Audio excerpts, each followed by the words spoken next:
Yesterday, in last, we started with the introduction of Stark's effect. Before that, we were discussing G-man effect and Paschen-Beck effect, in which magnetic field was applied, and we found there was splitting in the spectral lines due to the effect of weak as well as strong magnetic field. Then yesterday we started with the Stark effect, and I told you when a strong electric field about 10 to power, 10 to power 7 volt per meter electric field was applied. Okay, so again the splitting in the lines was found. Okay, so that splitting due to electric field was observed by Stark. That is why it is called Stark effect. And in Stark effect, mainly it was H alpha line, H alpha H beta M Balmer series. इसलिए मैंने कल आपको थोड़ा सा introduction भी दिया था कि बामर लाइन क्या है. बेसिकली हायर एनर्जी लेवल से जब आप लेवल 2 में, लेकिन कल जब मैंने बताया था इसके अंदर मैंने बेसिकली सीधा सीधा बोहर लेवल पर बताया था बेटा, बोहर के लेवल पर, जिसमें ना एल एस कपलिंग का जिक्र है ना किसी फील्ड का जिक्र है. ओके, फाइन स्ट्रक्चर भी नहीं था, मतलब तो फाइन स्पेक्ट्रम की भी बात नहीं की गई थी ना बोहर के अंदर, तो बाद में ड्रॉबैक आती गई थी. तो आज मैं पहले फाइन स्पेक्ट्रम की बात करूंगा और फिर इलेक्ट्रिक फील्ड लगाने से किस तरीके से होती है बेटा. तो आज हम डिस्कस जो करने जा रहे हैं, दिस इज वीक फील्ड. मतलब इसमें भी जैसे वहां पर भी आप strong and weak magnetic field की बात करते थे, बिल्कुल वैसे हम यहाँ पर कर रहे हैं. This is weak field Stark effect. Weak field Stark effect in hydrogen atom.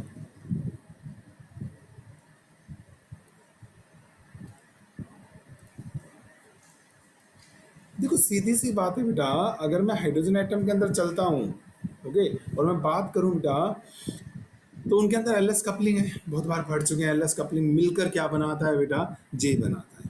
ठीक है. और आज मैं बात कर रहा हूँ वीक फील्ड का. मतलब क्या है, सबसे पहले तो हम यहीं से शुरुआत करें कि वीक फील्ड का मतलब क्या है. मतलब अगर फील्ड इतना वीक है बेटा कि मतलब एक तो एल एस कपलिंग की वजह से उनकी आपस की इंटरेक्शन एनर्जी थी जो हमने कैलकुलेट भी की हुई है. एल एस कप में क्या होता है बेटा, उनका इंटरनल मैग्नेटिक एनर्जी डेवलप हो गई थी, मैग्नेटिक फील्ड डेवलप हो गए थे. ठीक है कि नहीं है. और एक हमारे इलेक्ट्रिक फील्ड की वजह से जे के साथ जो होगा वो एनर्जी होगा. तो क्या होगा कि मतलब सीधी सीधी बात है कि फील्ड इज कितना वीक है हमारे पास, कि field is weak such that, पहचान कैसे करेंगे हम, such that interaction energy due to electric field,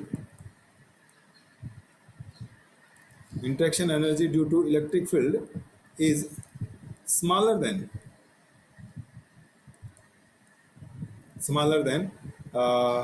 energy due to LS coupling. L and S coupling जो आपने पढ़ा हुआ है. मतलब सीधी बात यह है कि electric field L S coupling को ब्रेक नहीं कर पाएगा. जैसे अनोमलस के बाद जब पास्टन बैक में गए थे तो हमने कहा था, हमने मैग्नेटिक फील्ड बढ़ाया और उसने क्या किया, एल एस की कपलिंग को ब्रेक कर दिया. एल अलग से प्रोसेस करना शुरू कर दिया, जे ने अलग से प्रोसेस करना, एस ने अलग प्रोसेस करना शुरू कर दिया. तो वो पार्ट यहाँ पर नहीं हो पाएगा बेटा. ठीक है कि नहीं है. एल एस की कपलिंग ब्रेक नहीं होगी. पहली बात तो हमारे पास ये समझने की बात है इसके अंदर. ठीक है.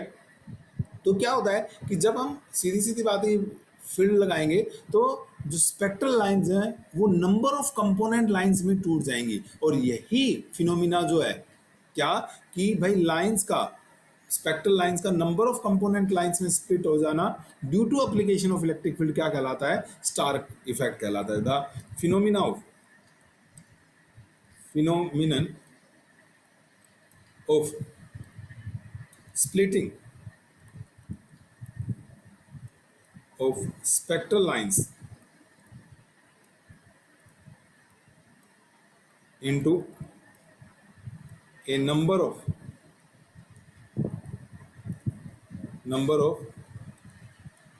component lines component line, number of component lines due to application of electric field, due to application of electric field is called Stark effect. ठीक है भाई, ये वाली बात करेंगे हम इसके अंदर। अगर मैं आपको एक बार, मैं चलो इलेक्ट्रिक फील्ड से दूर लेकर चलता हूँ। पहले मैं, अगर हम बात करते हैं बेटा फाइन स्पेक्ट्रम की बात करते हैं पहले तो, ठीक है, एलएस कपलिंग की वजह से बात करते हैं, देन हम इलेक्ट्रिक फील्ड की बात करेंगे बेटा, ठीक है। तो अगर हमारे पास, या फिर चलिए, होता क्या है, सीधी सी बात है, जब मैं इलेक्ट्रिक फील्ड लगाऊंगा तो जो जे वेक्टर है बेटा वो क्या करेगा, एल वेक्टर के सराउंडिंग्स में प्रीसेस कर, सॉरी, जैसे ये मान लीजिए मैंने इलेक्ट्रिक फील्ड लगा दिया,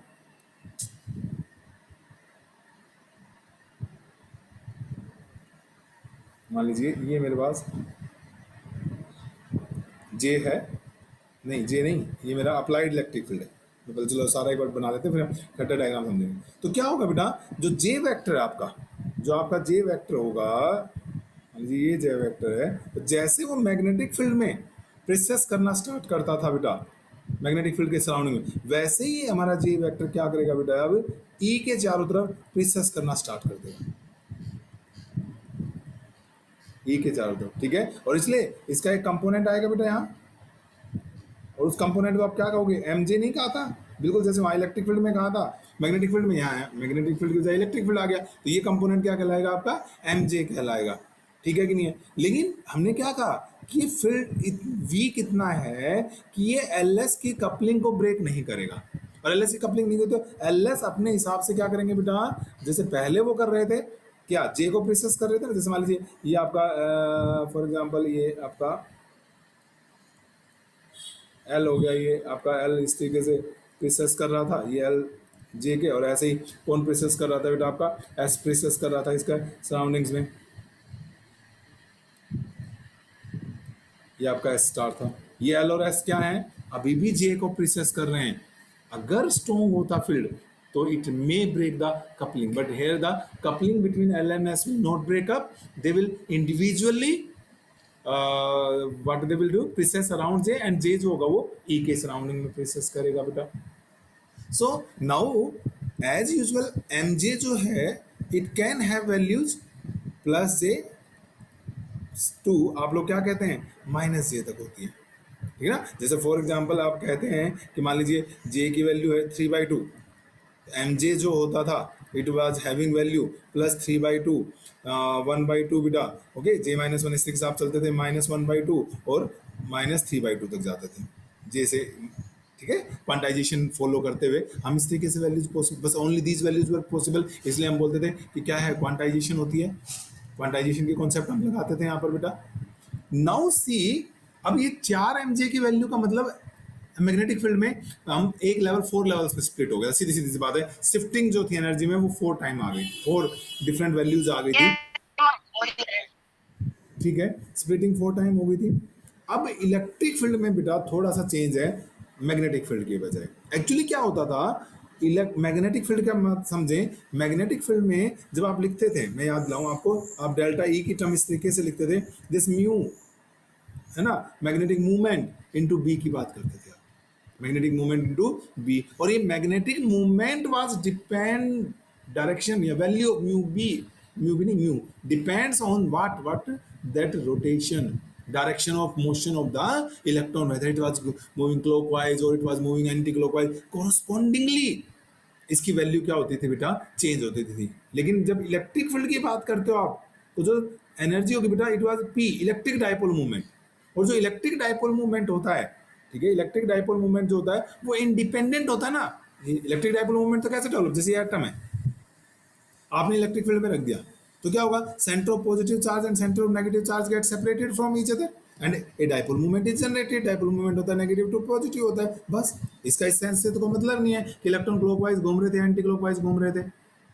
इसका मतलब क्या हुआ, समझ रहे हैं मेरी बात, इसका मतलब ये हुआ बेटा कि एम जे प्लस माइनस 3/2 ये पेयर जो है ये एक वैल्यू देगा मुझे, चाहे प्लस 3/2 है और या ऐसे ही, जब क्या होगा बेटा, प्लस माइनस हाफ होगा, तो यानी कि instead of getting 4 different values, now in presence of electric field in this example we get only 2 levels, 2 values, 2 set of values, can say 2 set of values आ गया बेटा।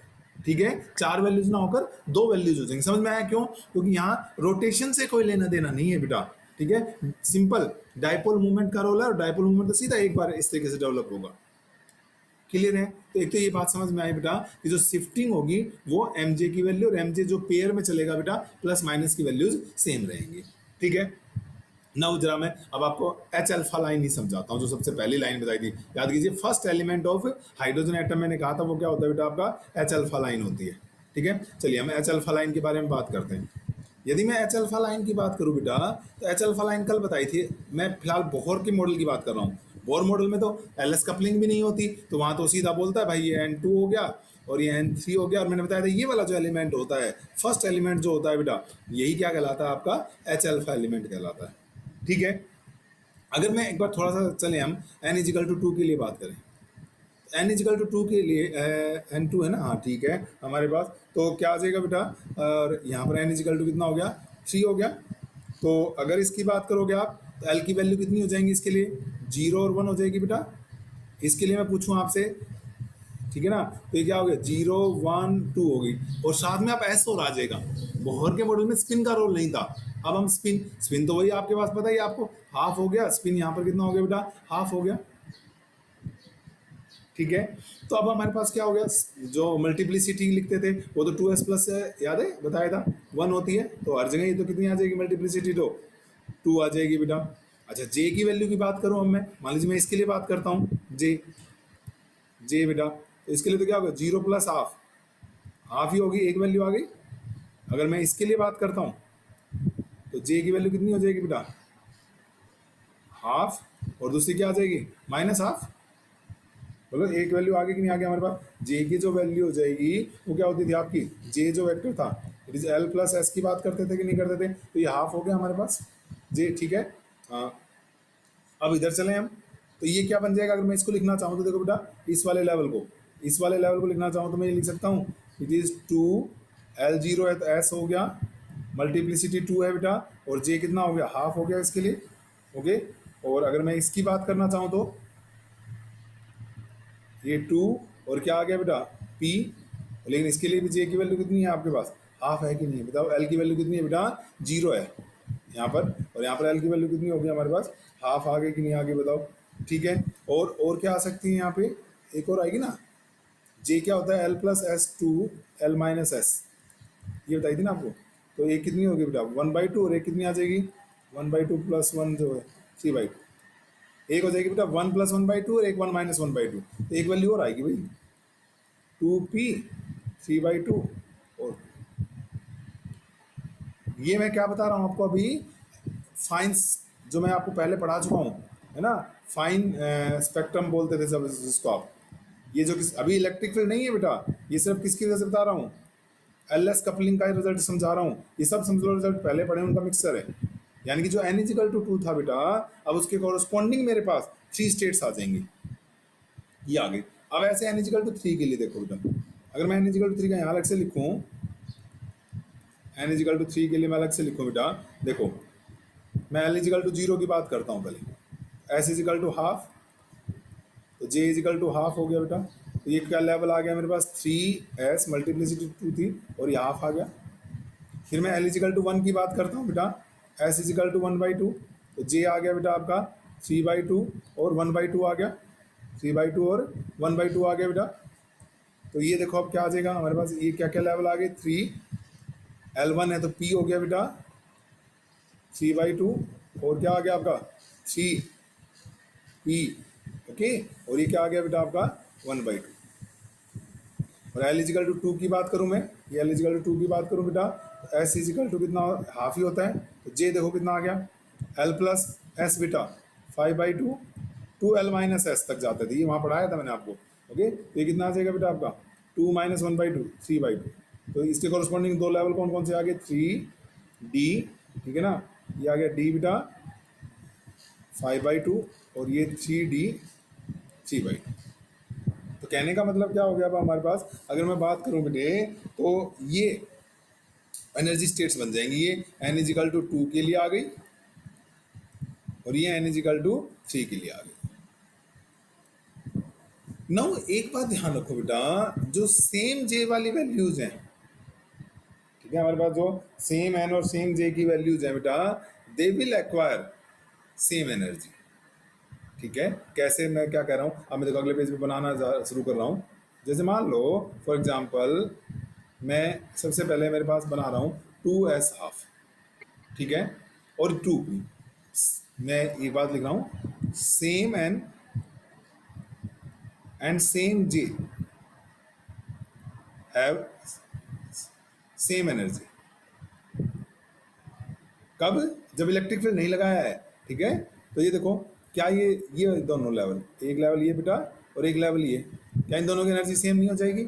सेम एन है और same क्या है बेटा, जे है। लेकिन यहाँ देखो, एन तो सेम है पर जे ज्यादा हो गया।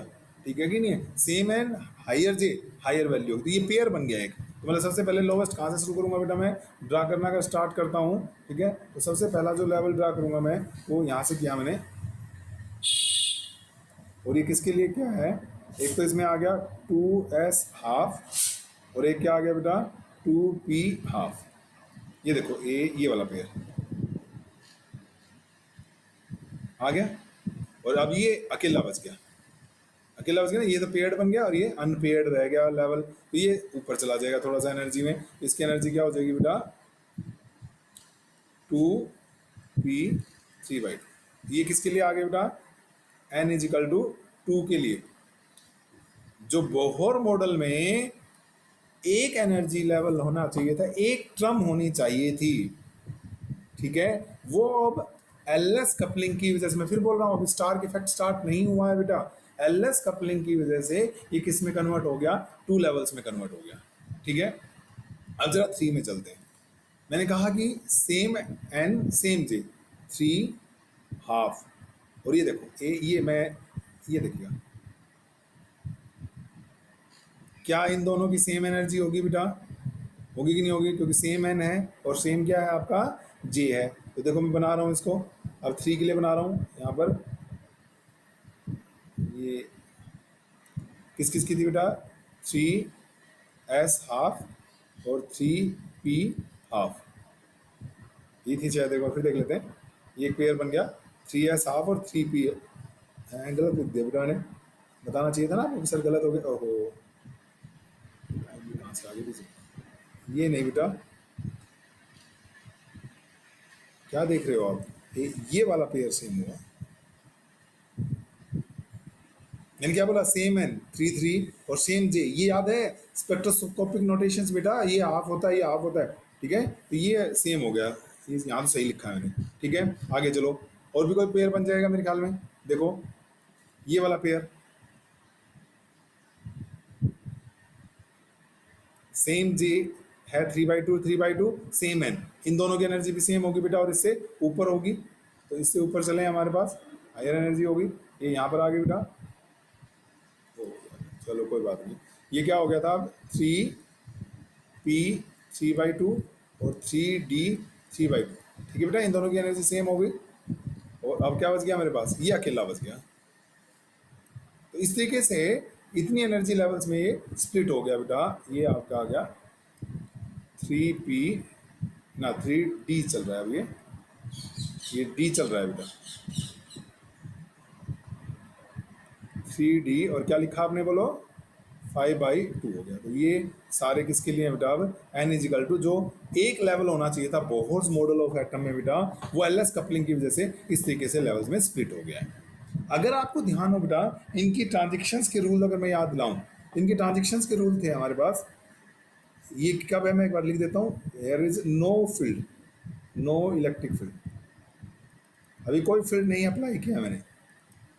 ठीक है, कोई इलेक्ट्रिक फील्ड नहीं है आपके पास, और हमारे पास क्या हो गया, अब आप देखें तो इनके लिए अगर रूल्स देखेंगे बेटा, तो इनके जो रूल था, एक तो डेल्टा एस 0 होना चाहिए, तो वो आपको सोचने की जरूरत नहीं है, क्योंकि एस तो सब में हाफ है, तो इसके बारे में तो देखने की जरूरत ही नहीं है हमें। और डेल्टा जे जो है, इट शुड बी 0 और ±1, एंड सिमिलरली डेल्टा एल जो है वो भी जीरो और प्लस माइनस वन हो सकता था हमारे पास।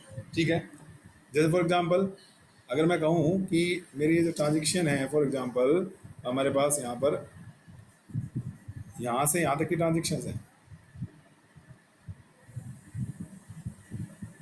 बेटा, जे हाफ है, जे हाफ है ना, तो डेल्टा जे जीरो हो गया कि नहीं हो गया इसके लिए।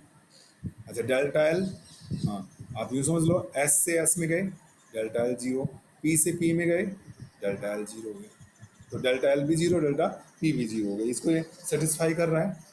और देखो अगर मैं यहाँ से चलूँ,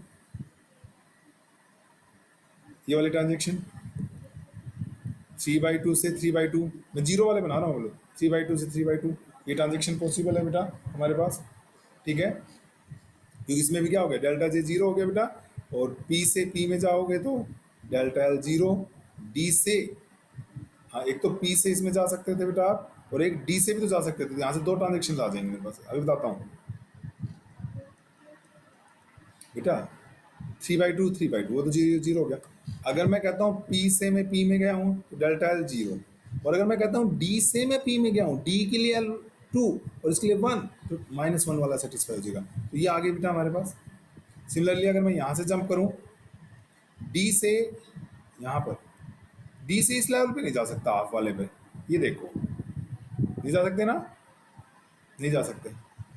क्यों? क्योंकि टू का डिफरेंस आ जाएगा, ये मैक्सिमम वन का डिफरेंस हो सकता है। छोड़ो कोई बात नहीं, यहाँ आ सकते हो आप। ये देखो बेटा, डी से पी में तो डेल्टा एल क्या हो जाएगा आपका, वन या माइनस वन, जो भी आप चेक कर लेना, ये टू होता है और ये वन, तो माइनस वन हो जाएगा। मतलब इनिशियल माइनस फाइनल होता है, कई दिन से बता रहा हूँ ये बात। ओके, एक बार चेक कर लेना बेटा, ये पॉसिबिलिटीज हमारे पास आ जाएंगी इस तरीके से। और एक हमारे पास क्या आ सकती है, यहाँ से 3/2 से 1/2 में चले जाएं, इस तरीके से ये लेवल्स आते चले जाएंगे बेटा। लेकिन ये तो केस क्या था, जब आपने इलेक्ट्रिक फील्ड नहीं अप्लाई किया होता, तो इस तरीके से ट्रांजेक्शन आ जाएंगी, आप चेक करके देख लेना इन रूल्स को फॉलो करते हुए। अब हम बात करते हैं बेटा कि अब इनकी स्प्लिटिंग कैसे होंगी। देखो बेटा, यहाँ पर अगर आप बात करते हो, इस लेवल की स्प्लिटिंग की बात करता हूँ मैं, ठीक है, तो यहाँ पर क्या है आपका, सबसे पहले लोवेस्ट की बात करते हैं हम, 2s जो हाफ लिखा है आपने, या 2p हाफ लिखा है बेटा, इसके लिए j कितना है, हाफ है, एम जे अगर आप निकालेंगे तो ये बन जाएगा हाफ और माइनस हाफ। लेकिन मैंने बताया था कि भाई एम जे जो है प्लस माइनस हाफ, ये it will give the same value in electric field.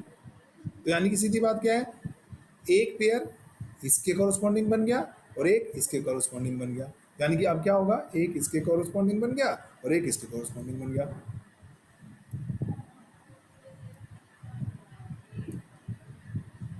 तो और आगे ले जाता हूँ, ठीक है, ये प्लस माइनस हाफ और ये भी प्लस माइनस हाफ, ये किसकी वैल्यूज है, अब एम जे की वैल्यूज है। अब क्या हुआ, ये दोनों के लिए जे कितना है, हाफ है, ये ध्यान रखना, जे हाफ है, ठीक है कि नहीं है, ये हमारे पास क्या है, हाफ है। एम जे क्या हो गया, प्लस माइनस ये हो गया, हाफ हो गया बेटा दोनों के लिए।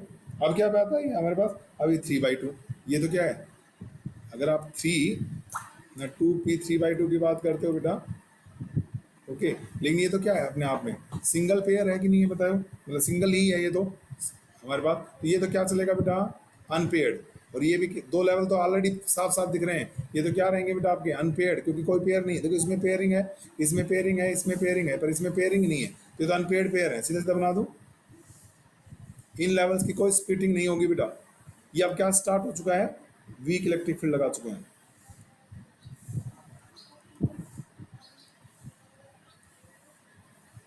हमारे पास, वीक इलेक्ट्रिक फील्ड लग चुका है। ये इसके लिए सिर्फ क्या रहेगा ये आपका, ठीक है ना, 3/2 है आपका, ये वाली वैल्यू जो है, ओके, और ये वाली वैल्यू कितनी है आपकी, 5/2 वैल्यू है हमारे पास, एम जे जो हो गया।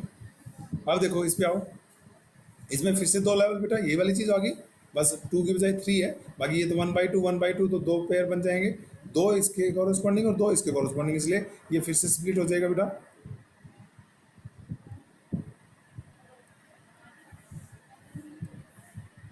वही प्लस माइनस हाफ और ये भी प्लस माइनस हाफ हो गया। क्लियर है यहाँ तक की बातें, ओके। एंड फाइनली अब यहाँ आ जाओ, अब यहाँ 3/2 है बेटा, ध्यान से देखो, 3 पी 3/2, तो इनके कोरस्पॉन्डिंग वैल्यूज कितनी आ जाएंगी, +-3/2 बेटा और +-हाफ, ऐसे आएंगी ना। तो दो वैल्यू इसके कोरस्पॉन्डिंग और दो इसके कोरस्पॉन्डिंग। जैसे इसमें क्या हुआ था हमारे पास, एक पेयर इसके कोरस्पॉन्डिंग, एक पेयर इसके कोरस्पॉन्डिंग, दो पेयर आ गए थे, एक पेयर ये रहा, एक पेयर ये रहा। ये तो है ही नहीं पेयर, सिंगलेट स्टेट, सिंगल है बस ये तो, ठीक है ना। तो अब ये कितना में डिस्प्लिट होगा बेटा, 4 लेवल्स में डिवाइड हो जाएगा ये।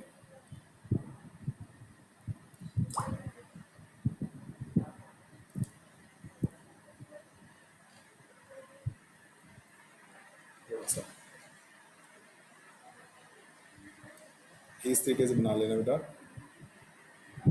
स्ट्रेट लाइन स्केल लेके बनाओगे ना, बिल्कुल स्ट्रेट लाइन बन जाएंगे, ठीक है। और ये जो 4 पे ये मैं लिख रहा हूँ, ये हो गया ना 4, हाँ तो ये तो अलग चीज़ है ऊपर को। ये इसके लिए क्या आ जाएगा, +-3/2 +-हाफ, है ना, और फिर +-2 और +-3/2। इस तरीके से आप क्या करते हैं बेटा, इनके अंदर बनाते हैं बेटा हमारे पास। मतलब एक बार ये समझ लें इस चीज़ को अच्छे से कि किस तरीके से मैंने स्प्लिटिंग करवाई है बेटा आप लोगों की, ठीक है। कि जो एस और पी है बेटा वो हमने बना दिया बेटा, और इनके इसमें जिनकी स्प्लिटिंग नहीं हो रही है, ठीक है, जो सिंगलेट है ऑलरेडी, उनके लिए तो आपका सीधा सीधा सा जो होगा ये, जैसे ये वाली चीज़ है, ठीक है ना। अब ये रह गया था ना सिंगलेट, इसके लिए मतलब वैल्यू तो दो आएंगी, कौन सी आएगी, एक तो +3/2 +-, और एक क्या आएगी बेटा +-हाफ, जैसे इसमें आ रही। लेकिन इसमें चूंकि ये पेयरिंग नहीं है, यहाँ पर अनपेयर्ड है लेवल, तो यहाँ पर क्या रहेगा बेटा, बस यही वैल्यू यहीं पे आ जाएंगी हमारी। ऐसे ही यहाँ पर क्या आ जाएगी बेटा, +-5/2 और +-3/2। और मैं थोड़ा सा साफ साफ लिख लूँ इसे तब करके हमारे पास, और मैं इस लाइन को भी इस वाली लाइन को भी मिटा देता हूँ, हाँ ये थोड़ा ऊपर दिखा देता हूँ बेटा, ठीक है ना, थोड़ा साफ साफ सा आ जाएगा ना, कंजस्टेड सा काम हो गया थोड़ा सा। तो ये क्या हो गया, ये वाली मैं अलग से दिखा रहा हूँ बेटा, मतलब ये जो है इस पूरी को मिटा देता हूँ 3D वाली लाइन को ना, थोड़ी भीड़ ज़्यादा होगी थोड़ी सी।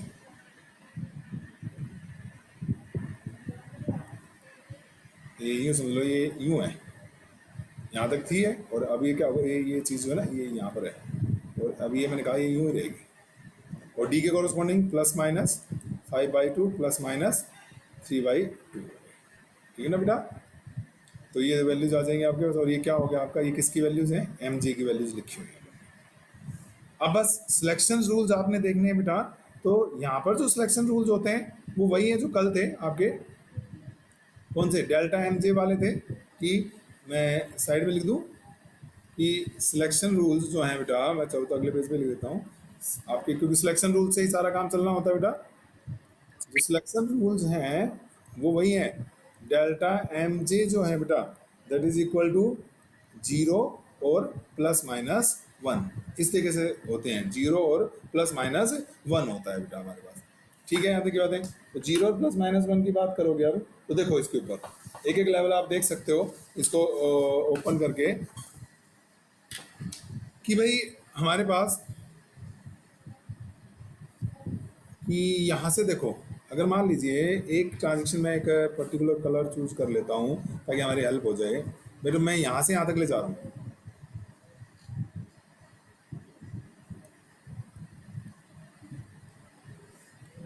ठीक है।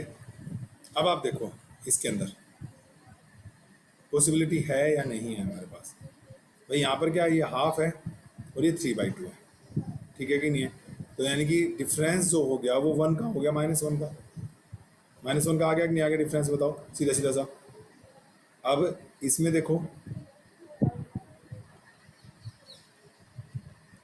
या यहाँ से देख लो, हाफ का इस हाफ से कंसिडर करते हैं तो 0 हो गया बेटा, ठीक है कि नहीं है, ओके।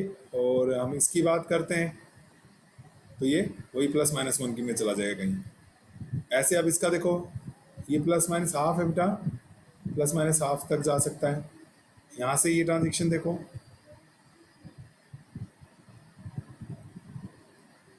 ये देखो बेटा कितनी आ जाएंगी यहाँ पर, ये क्या है, ये लेवल जो है इन सब के लिए 3/2 है मैक्सिमम, ओके। और 3/2 से 3/2 तक जीरो आ जाएगा कि नहीं आ जाएगा। मैक्सिमम जो डिफरेंस है वो जीरो या +-1 को सेटिस्फाई करेगा कि नहीं करेगा। इन सारी ये 4 स्टेज है बेटा, इनके लिए ये वैल्यूज यूँ समझ लो, और ये 2 वैल्यूज हैं, ठीक है कि नहीं। तो इनके अगर डिफरेंसेस बनाओगे तो या तो जीरो बन सकता है, ठीक है, या +-1 का डिफरेंस आ जाएगा कि नहीं आ जाएगा, ठीक है। तो इन यानी कि इन चारों स्टेट से इस स्टेट के ऊपर ट्रांजिशन पॉसिबल है। याद करने का तरीका बताऊंगा अभी, एग्जाम में आपने ड्रा करनी है बेटा, ठीक है, ठीक है ना, क्योंकि इनमें चारों ये वैल्यूज हैं बेटा, और ये वैल्यूज हैं, इसका डिफरेंस देख लो कहीं भी +-1 को क्रॉस नहीं करेगा। अब यहां आ जाओ, +-5/2 है बेटा आपके पास, या +- आपके पास क्या है 3/2 है हमारे पास।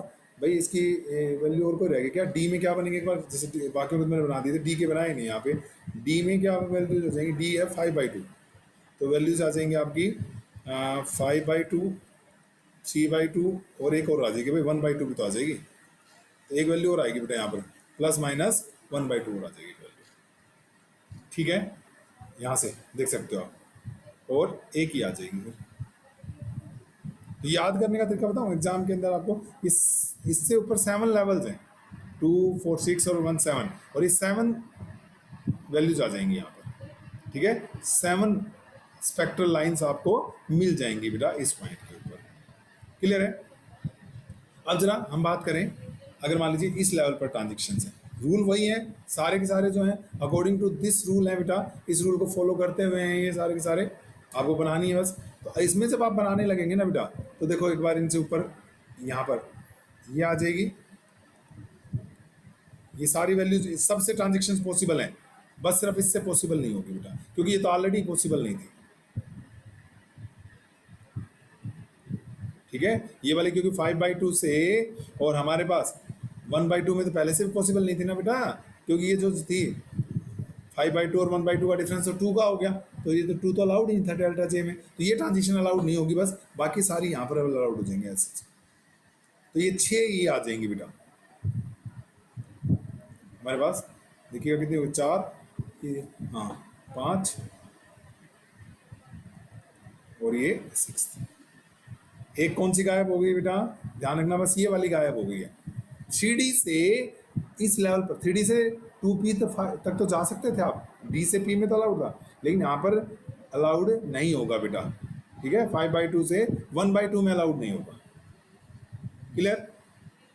ऐसे ही सिमिलरली अब एक चीज और रह गई बस इस लेवल पर, क्या थी ट्रांजेक्शन, बेसिक ट्रांजेक्शन क्या है, एक बार फिर देखते हैं, 3 से 2 में जाना है, पहले तो ये समझ लें आप, 3 से 2 में जा रहे हैं, तो अल्टीमेटली जा कहाँ से रहे हैं बेटा, 3 से 2 में जा रहे हैं, ठीक है ना। कभी एक आउटसाइड इससे इसमें पॉसिबल, 2 से 2 में पॉसिबल नहीं है, एच अल्फा लाइन कहाँ से जा रही है बेटा, 3 से 2 में आनी चाहिए थी, तो इसलिए 3 वाले लेवल से 2 में लेकर आओ, लेकिन इसमें एक यहाँ पर देखो ये थी बेटा, तो इससे ऊपर वाले जितने भी लेवल्स हैं सारी पॉसिबल थी इसमें आने के लिए, ओके, क्योंकि यहाँ भी तो है सारी लेवल्स, देखो इसके अंदर आपके पास यहाँ से भी आ रही है, हमारे पास ये लेवल्स आ रहे हैं ना, ये मैंने दो एक जैसे बना दी शायद, देखो इसके ऊपर ये वाली लाइन यहाँ से आएगी, ये इससे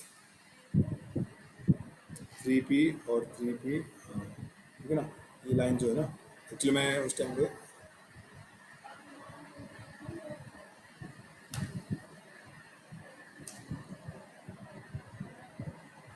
ओहो सॉरी बेटा, इससे ऊपर कितने लेवल्स हैं, यूँ समझ लो,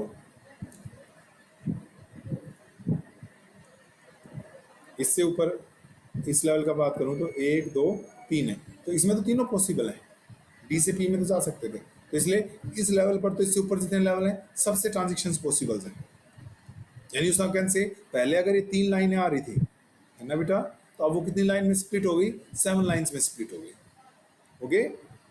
ऐसे ही अब हमारे पास करें बेटा, अब ये सिर्फ 2 ही आ रही थी, अब यहाँ पर कितनी हो जाएंगी देखो 6, ऐसे इस पर भी आओगे ना बेटा, तो इसके पर भी कितनी लाइनें आ जाएंगी आपके पास बेटे, finally you will get 6 lines, ऐसे ही इसके यहाँ से शुरू, लेकिन इससे मत कर देना, 2 से 2 में अलाउड नहीं है, यहीं से होंगी, और कौन सी अलाउड नहीं होगी बेटा, 3D से जो आ रही है वो अलाउड नहीं होगी, तो देखो हमारे पास याद करने का तरीका बता रहा हूँ, लाइनें गिन लेना, 7 है, ये 6 है, ये 6 लाइनें ये आ जाएंगी आपके पास,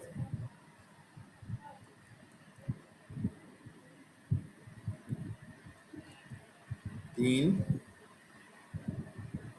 4 5 और 6। याद रहेगा किससे नहीं आनी है? डी वाले से ट्रांजेक्शन सिर्फ इसमें पॉसिबल है, इन वालों में डी से ट्रांजेक्शन पॉसिबल नहीं हो पाएगी बेटा। तो इस तरीके से यू विल फाउंड, देखो कितनी सारी, ये तो अनोमलस जीवन इफेक्ट से भी ज्यादा लाइनें आ गई भाई स्टार्क इफेक्ट में। और पता है इस, ये तो अभी वीक इलेक्ट्रिक फील्ड है, अगर हम स्ट्रॉन्ग इलेक्ट्रिक फील्ड लगाएंगे तो और ज़्यादा कॉम्प्लिकेशंस क्रिएट होती हैं इनके अंदर, ठीक है कि नहीं है? तो इसको और ये क्या था बेटा आपका एच अल्फा लाइन की बात कर रहे थे हम। अगर हम नंबर ऑफ उनकी बात करेंगे ना लाइंस की, तो अगर हम बात करते हैं बेटा किसकी, कि जो है एच बीटा, ये तो एच अल्फा था, अल्फा कौन सा था? फर्स्ट कंपोनेंट था। और मैं बीटा की बात करूं तो बेटा क्या हो जाएगा आपका? सेकंड कंपोनेंट हो जाएगा, ठीक है ना? तो जो नंबर ऑफ स्टार्क, इनको जितनी ये नई लाइंस हैं इनको क्या बोलते हैं बेटा? स्टार्क लाइंस बोलते हैं। नंबर ऑफ स्टार्क लाइंस जो होती हैं बेटा, ठीक है कि नहीं है, they increases with increase in series number of parent line.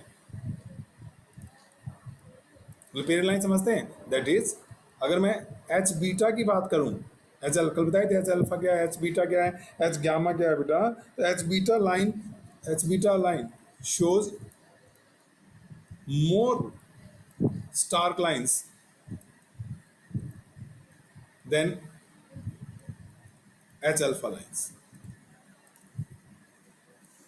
ठीक है कि नहीं है? ओके। और इन लाइंस के बीच की जो सेपरेशन है बेटा, that increases with increase in electric field कहलाता है हमारे पास। ओके। तो भाई जो सेपरेशन